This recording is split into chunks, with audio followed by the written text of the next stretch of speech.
What's going on, everybody? Welcome back to GmiasWorld, and right now we're going to be talking about the EA massive Makerights that were supposed to be coming.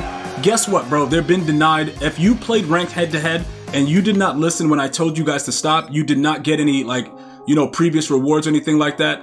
Everything is just going to be going forward. You're going to get more per win. So just to give you guys an idea about what's going on, it will not be retroactive. I want to be very, very clear. So whatever you've done already, you're not going to get it. Like, they're not going to adjust the points. I told you.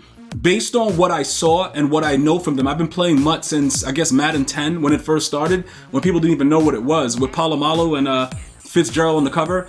And they've always just picked up where they made the mistake and not usually given back anything unless you use coins or something like that to get something, and they had to give you a make right. In this situation right here, for them to go back and figure out how many points you should have had, they're not going to do that. So you can see that a 30-1 player is 1557, and me at 7-1 is 1553. Then another player that just started playing today after they found out about the patch is at 1860. So you're going to get a lot more because the season is shortened. So I'm going to explain that as well.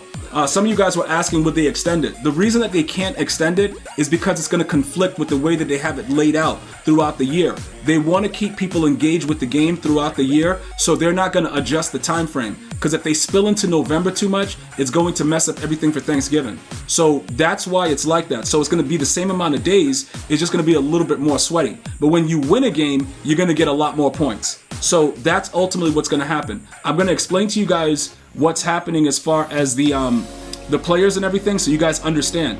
You do not have to go crazy. You do not have to go to top 100 unless you want the quarterback. If you do not want the quarterback, you are all set. If you don't want Randall Cunningham, you're like, yo, gee, I'm good. You don't have to go crazy. The problem is, right, based on what we saw in the first season of Ranked, it's kind of confusing how they want us to do it, because many of us will probably just stop with the Jalen Hyatt, because he's probably one of the better cards. So even for some of my viewers that are like, the game is tough, I'm not as good, it doesn't really matter. The game itself is not good. So you're going to get lucky, I'm going to get lucky, everybody's going to get lucky, bro, and you'll be able to at least attain that. I don't care what your skill level is. So whatever you want from this list, you want to seek out and get it done. Okay, that's your sole purpose, bro. No matter what happens, it doesn't matter. Last season, I had like 93 losses. I was like 187 and 93 or something, because I started to pick up, what worked later on in the season. So for me, I got better during the season. For you guys that are having difficulty with the game, I'm telling you right now, it's so easy a caveman can do it. No Geico, bro. Like, just figure out what you want to do, but I'm just making sure you guys understand. With the bonus points that you get per win now because of the shortened season, people are going to be getting crazy numbers of points. So if you want to start grinding, you should do it early. But Danielle Hunter, he's not going to be somebody that anybody really cares about unless you're going to put him on the D-line. And do you want to do all of this for a D lineman and not take a wide receiver that's going to be 93 speed that when he's chemmed up with all the teams chem? So you might want to stop at hero. If you don't want to stop at hero and you want to go all the way for Randall Cunningham, that is a situation where now we're looking at a whole, it's a whole nother ball game. If you're willing to put that grind in. Like I said, we were in the top 100. We got knocked out. We tried to get back in. It got sweaty. We said, all right, we good. So figure out what you want to do, but based on the first season, I just want to make sure you guys understand, they don't give you everything as you go up. You only get what you end on. That's it. Unless you're top 100 and you get the thing below it. Because everybody that got Ed Reed also got Kyle Pitts. All right? So there will be no Makerights. All right? There was no word of it. If you go to Madden NFL Direct on X, there is no report of the Makerights. So everything that we were assuming just did not happen. Okay, now, as far as what's going on with the market crash and stuff like that that's happening, right? Herman Moore is coming out, and so is DeMarcus Ware. All right, those are your legends for tomorrow. I'm going to be very clear again, because many of you guys have made a lot of coins over my last couple videos, and you're like, yo, G, keep up the good work. I want you guys to understand, right? It's very basic what people are going to look at and what they want. One of the things that we all have in common if you're watching this video is we honestly don't know what works. If you're being honest with yourself right now, you don't know why a lot of the things that you're doing in the game works. Because the game is so random and it's like more ridiculous than we've ever seen it before. It's a horrific experience in most cases. But this is the thing, right? If we have an idea about what a player can actually do, it may be beneficial to do more, like to get more of those type of players. You see what I'm saying? Like, for instance, we know that Kyle Pitts is 6'6", and he has like a 90 speed or whatever the hell he is, 91 speed, right? So we already know that you can throw the ball up high, and 6 foot, 6 players, certain heights, they'll go up and get it. I was even getting mossed by Tyreek Hill. So high point passes and stuff like that are very, very efficient. So Herman Moore dropping, right? If you don't have a Kyle Pitts, you're gonna want to get Herman Moore at 6'4", right? You're gonna want to get someone else that's gonna be valuable in certain positions. DeMarcus Ware. What do you want to do?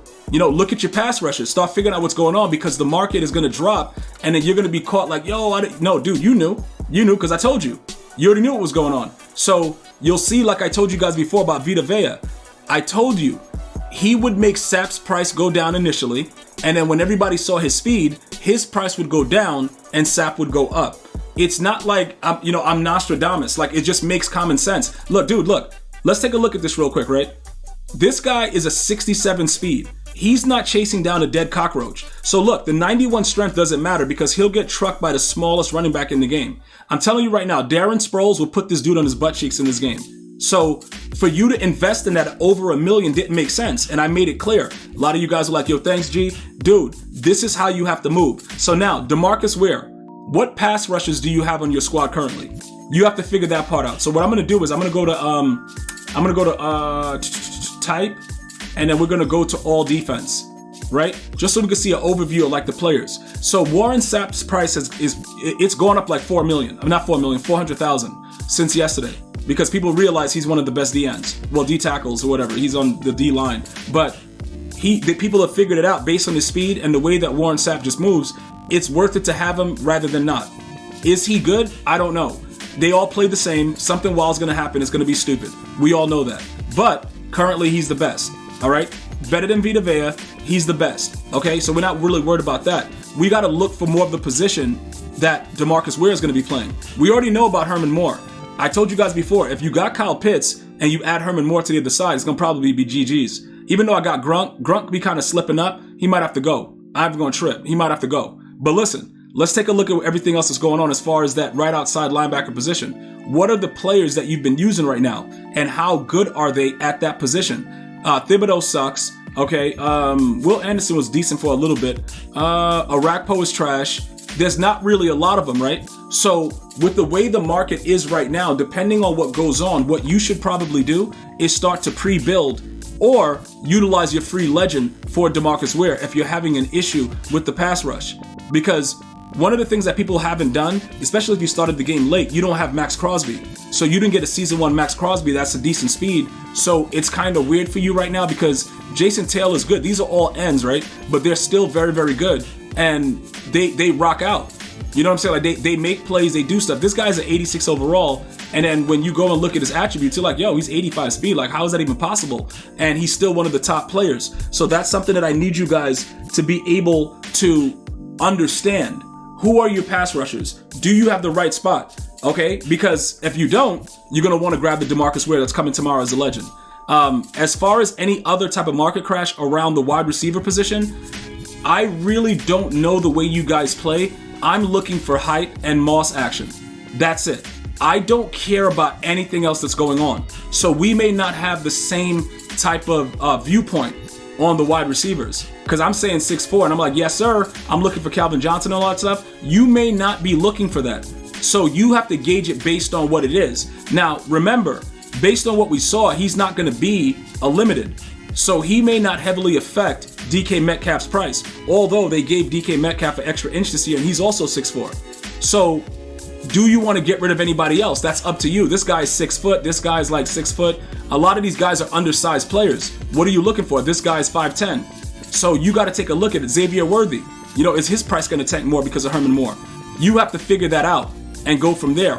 And that's what I mean about market crashes. But it's not going to be too much because the players are not that OP. All right. And if you don't have value and height the way that I do, his price may not reflect it in Herman Moore. And also DeMarcus Ware, there aren't a lot of players at his position. And as far as we know, he's a set card. So if he's a set card, it won't really matter. But we'll see what happens with EA's release just to make sure it's the same thing. And we'll pretty much go from there. I want to thank you guys and girls for watching. You have an unbelievable day. Until next time, one love, y'all.